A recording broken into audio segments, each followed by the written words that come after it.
Hello guys! Magluluto po tayo ngayon ng tinolang tahong. Sa pan po natin, tayo ng mantika. Magsasaute po tayo ng garlic.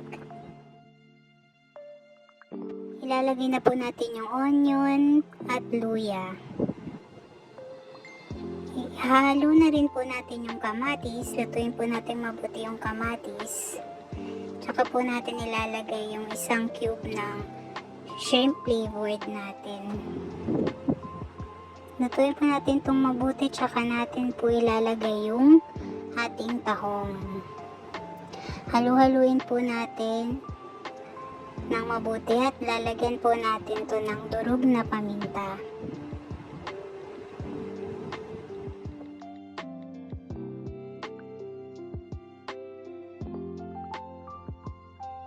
Takpan muna po natin at hintayin kumulo. Ayan. Pagkakulo po, haluin po natin ulit.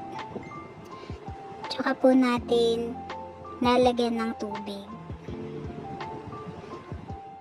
2 to 3 cups po ng tubig yung ilalagay natin. Or depende po sa inyo kung gusto nyo mas masabaw po yung tinola nyo. Then lalagyan po natin ng siling green at bok choy po na gulay. Yan lang po natin tong maluto. Yan, tulad po ng nasa ating video. Luto na po yung gulay. Pagkaluto po ng gulay, ready to serve na po tong tinolang tahong natin.